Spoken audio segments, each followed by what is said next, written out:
De mi libro, El milagro de la sanación espiritual.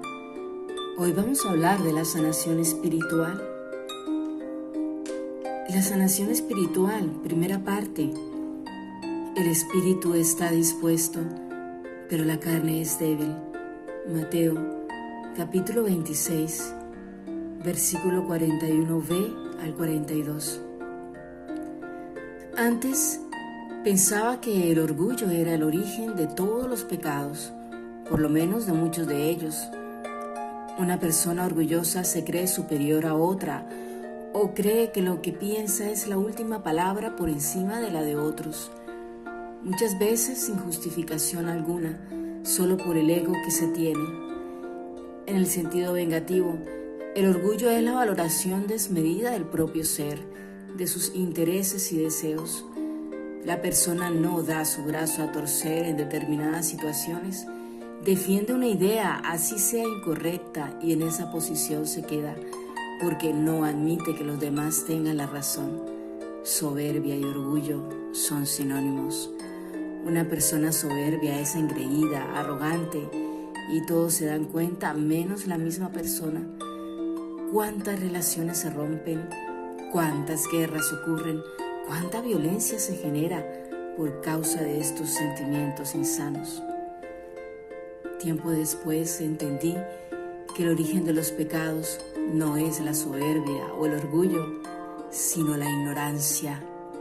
La ignorancia es la falta de conocimiento sobre un asunto en particular.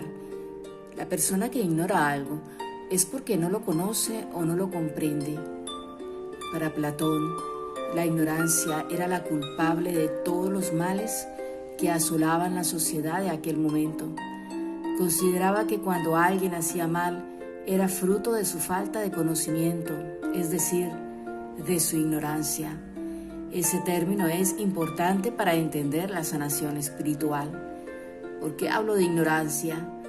Porque la ignorancia a la que me refiero no es la falta de conocimiento sobre algo en particular, sino sobre alguien en particular. Es la ignorancia de Dios, de quién es, de cómo ama, de cuánto es capaz de perdonar y hacer por nosotros. La ignorancia de saber cómo quiere Dios que actuemos y vivamos nuestra vida con felicidad.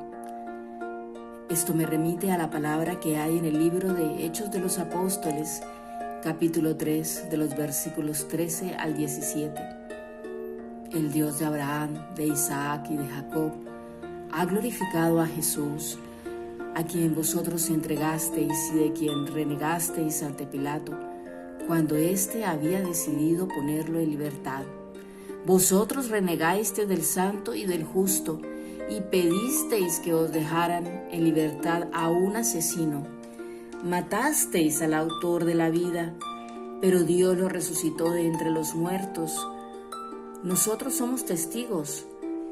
Ahora bien, ya sé, hermanos, que obrasteis por ignorancia, lo mismo que vuestros jefes. ¿Qué les parece? Pedro los acusa de matar al autor de la vida, a quien después Dios resucitó, pero también nos recuerda que lo hicieron por ignorancia.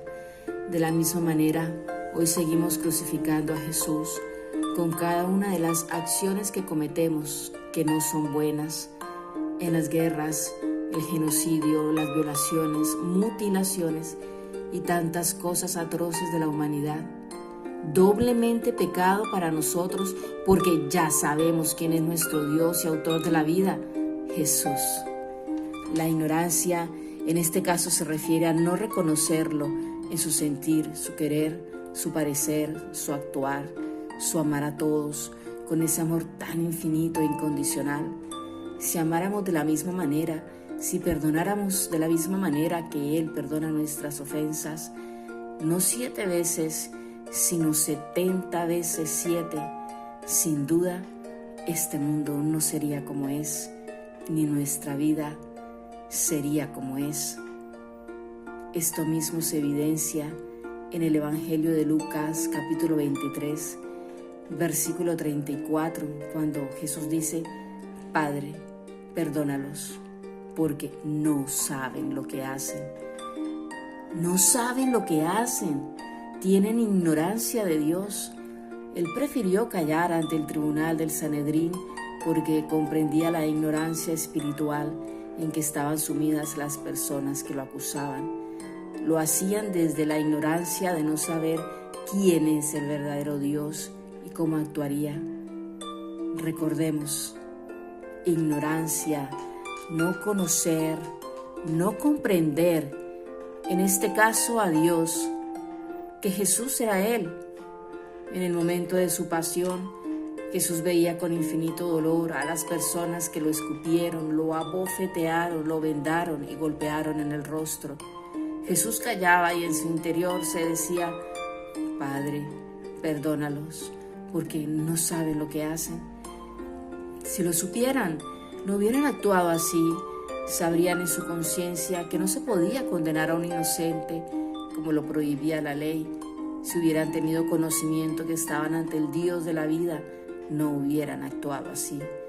Lo flagelaron atado a una columna con látigos que le arrancaban la piel en tiritas de la espalda, las piernas y el pecho. En ese momento, Jesús en su interior se decía: Padre, perdónalos, porque no saben lo que hacen. Le pusieron una corona de espinas para burlarse de él, para que se insertara en su preciosa sien. Le colocaron una piedra rectangular en la cabeza, mientras los romanos le decían: Salve al rey de los judíos. Acto seguido lo golpearon con una caña en la cabeza. Jesús callaba y en su interior veía sus mentes nubladas, llenas de ceguera espiritual, de ignorancia de Dios. Santa Teresa de Ávila refería este episodio con unas palabras muy conmovedoras que me afligieron el corazón. Miradle, atado a la columna, lleno de dolores, todas sus carnes hecha pedazos por lo mucho que os ama. Tanto padecer, perseguido de unos, escupido de otros, negado de sus amigos y desamparado de ellos, sin nadie que vuelva por él, helado de frío, puesto en tanta soledad que el uno con el otro os podéis consolar. Lo pusieron a cargar la cruz sobre sus hombros heridos, la cruz de los romanos, la cruz de los paganos, la cruz de la ignorancia que pidió para Jesús el Sanedrín, quien manipuló al pueblo judío para que a gritos vociferaran: crucificadlo. Los judíos respetaban la ley de Moisés y su mandamiento: no matarás. Por eso lo enviaron a los romanos con Pilatos. La intención de los maestros de la ley, los ancianos del pueblo, el sumo sacerdote Caifás, siempre fue la muerte para Jesús. Con determinación de cumplir hasta el final los propósitos de Dios, Jesús llegó al monte Calvario, donde en ese madero en forma de cruz lo clavaron en sus manos, muñecas y pies. En su agonía los soldados le decían: si eres el Mesías, sálvate a ti mismo. Y las gentes rumoreaban: hizo tantos milagros y no puede salvarse a sí mismo. Qué mente tan cruel, llena de maldad, falta de compasión y respeto por el sufrimiento humano, es capaz de pronunciar esas palabras ante un crucificado inocente. Solo una mente nublada por la ignorancia de Dios, que es ante todo amor. ¿Quién crucificó a Jesús? La incapacidad de ver, de comprender el verdadero amor. Y ante todo esto, Jesús pronunció: Padre, perdónalos, porque no saben lo que hacen. Los dejo por hoy con esta reflexión tan importante. Es la primera parte de la sanación espiritual. Amén. Y que pasen el más bendecido de los días, cubiertos por el manto de la Santísima Virgen María.